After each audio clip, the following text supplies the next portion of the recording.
Hey guys, thanks for all the helpful suggestions about tracking down the noise.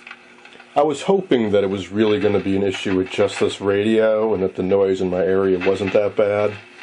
But I've since fired up a few of my other vintage radios and they all have that same noise to one extent or another. So my current plan is to get this radio working as best I can and then take it to another location and see how it plays.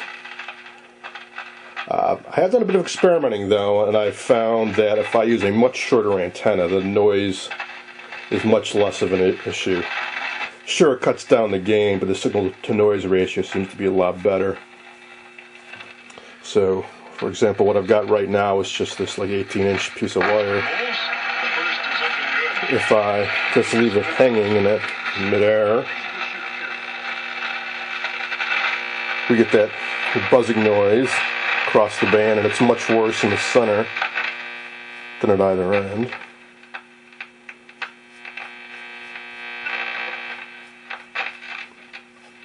But of course the stations aren't that loud, so you have to crank up the volume pretty high. And even when I do, that buzzing really comes through strong. But I found that if I actually clip it off and crank up the volume, it's not that bad.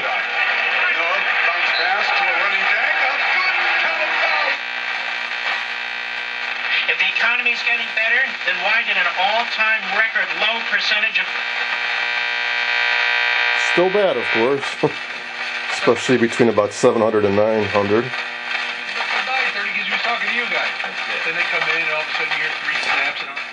I'm also getting this horrible crackling now that's independent of the volume. I got the volume all the way down, which to me usually means bad mica caps. However, I've replaced all the mica caps.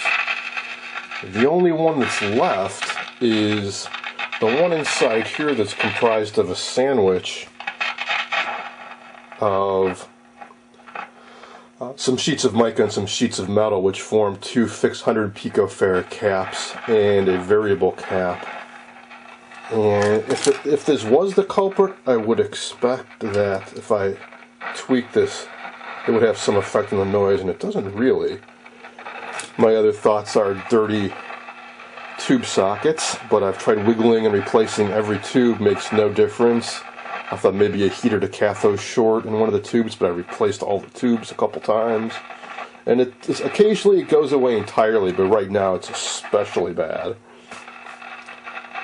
I guess there are also some trimmer caps here and some down in here, but I've tried tweaking all those. And yes, I know I'm messing up the alignment, but I can go through and do it again. I'm more concerned about getting rid of this horrible crackling right now. Maybe it's this guy. Maybe not.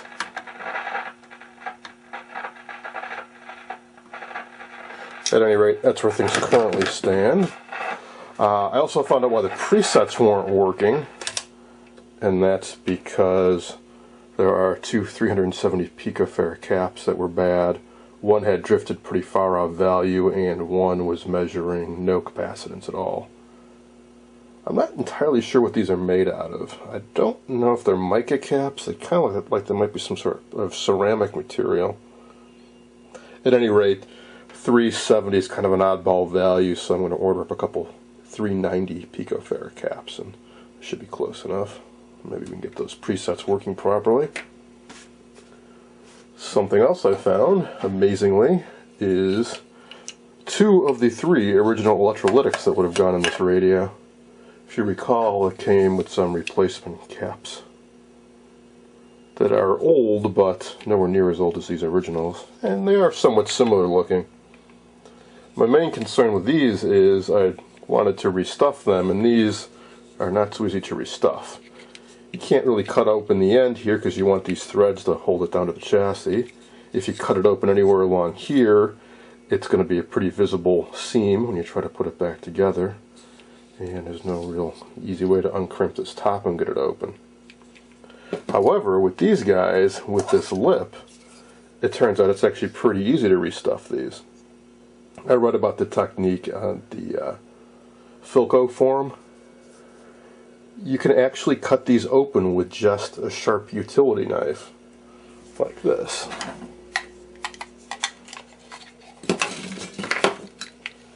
By very carefully going right up to the seam there and rocking it back and forth while applying pressure.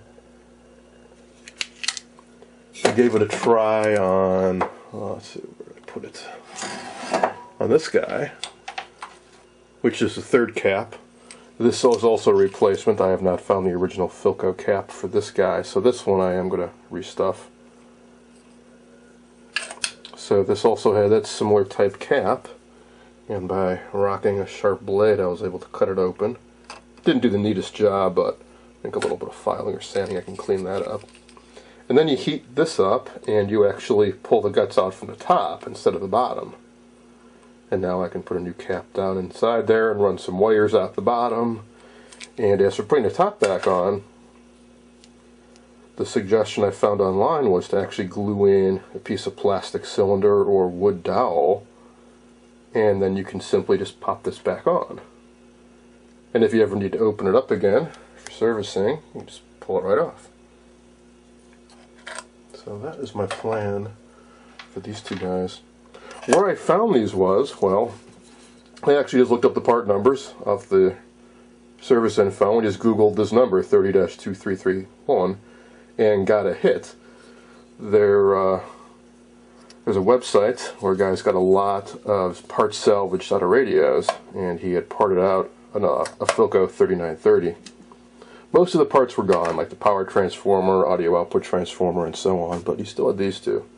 Unfortunately, he didn't have the third one. But hey, at least I got these two. So these are held on by nuts, and you simply go in. So we get one here, and one goes over there, and I'll just have to reuse this guy over there. Which is all well and good for cosmetics, but still need to get this radio working a little bit better. So hopefully I can track down that buzzing soon, and I can start buttoning this thing back up. In the meantime, I'll continue to work on the cabinet.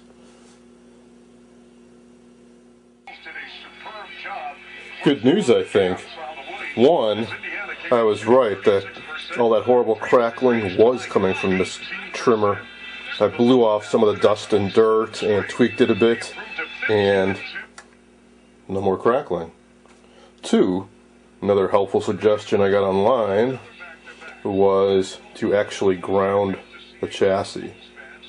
Now, it's not going to a genuine earth ground like a copper rod pounded into the ground. What I simply did was take an alligator clip that's going to the third pin on an electrical outlet.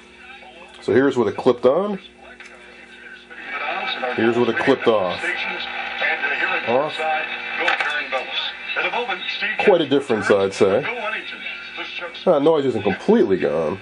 If I go into the worst part of the dial, it's still there, but I think you'll agree, quite a bit less with it clipped. And I'm now back to using a much longer antenna, so I've got much better gain. G8 of world leaders out of Chicago and to Senator Kirk, I know you were watching. Please get well soon. America needs you. Israel needs you. Senator Kirk continues to recover from...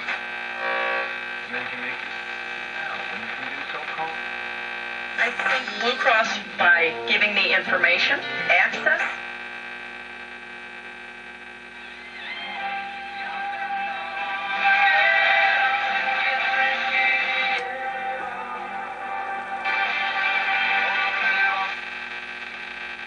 tragedy of errors. Have you ever heard of a comedy of errors? I don't know.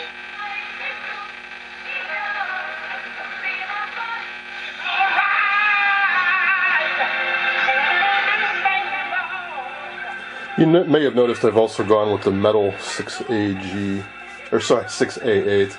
I really haven't noticed any difference between the metal and the all-glass version, but this is what was originally spec'd out, so that's what I'd like to keep using in it.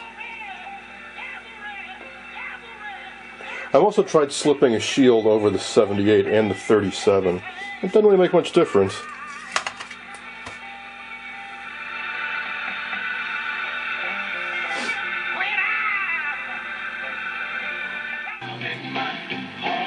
And here it is with shields on both the 37 and 78.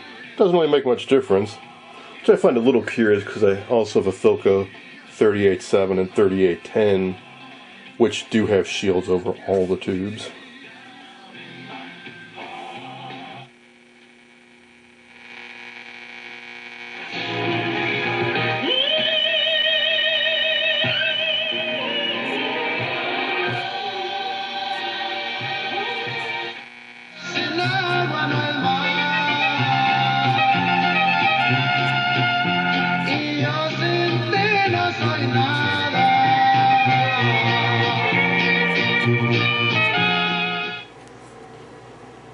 Okay, let's see if I can cut one of these open. Something curious I noticed is that the top on one is bulging and the other isn't. I've seen quite a few Philcos that are bulging, not so many that aren't. I thought maybe that some were just made that way, because I found it hardly that much pressure could build up in this, that the top would bulge out, yet nothing would come out of the bottom. And boy, these sure do look to be identical.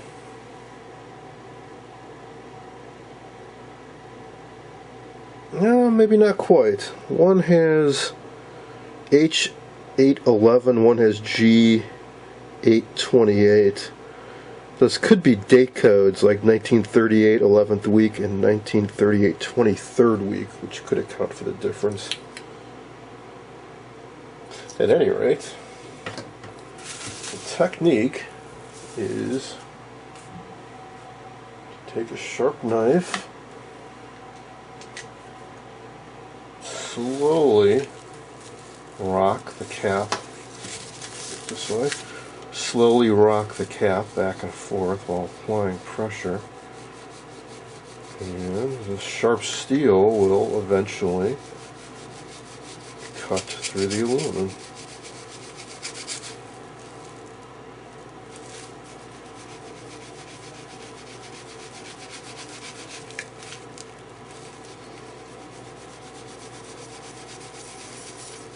Oh, just a little pressure in there.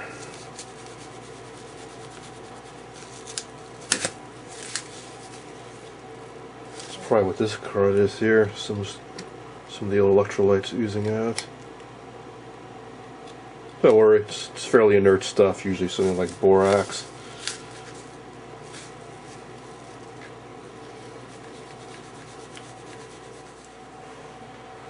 Quite a bit of liquid still in there.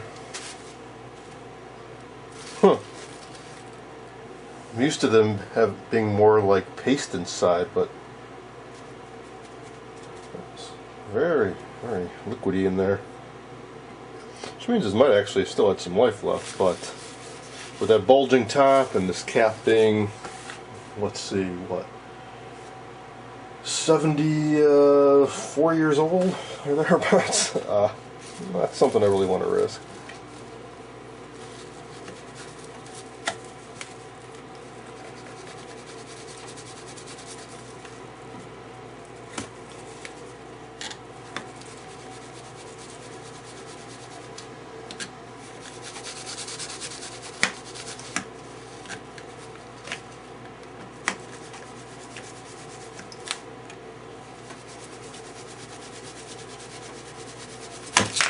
There we go. Oh yeah. I see now. There's actually almost nothing in there. Try to shine a light down in there so you can see.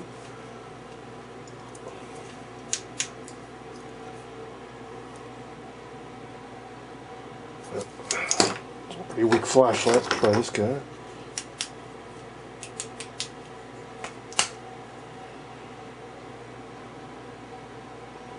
So, metal can, a little crumpled up bit of probably aluminum in there on the central terminal, and the rest was just filled with probably borax. And although a lot spilled out, that was nowhere near as much as there would have been if this can was filled to the top, so I imagine quite a bit of it did evaporate. There's a little more. So that center rod there goes all the way straight down through the bottom insulation and right out the other end. So with a bit of wiggling, I should be able to loosen it up from one end to the other.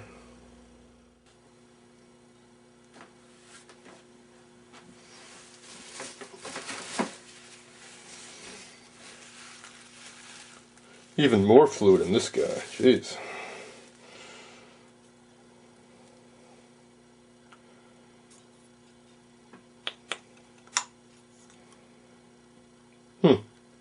I've never come across capacitors from this vintage that still had so much electrolyte still in them.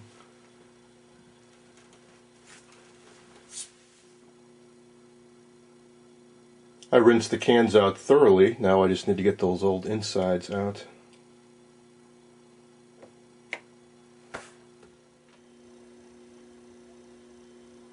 I took one of my new capacitors and soldered some extension wires onto it and then put some heat shrink tubing around it and threaded the wires out the other end. And now all I need to do is find something suitable to glue on the inside of the capacitor lid to hold it in place, like a piece of dowel or some such, and then we'll just sit right back on top and thread the wires through. Mount the cap back down and wire it in, and there it is.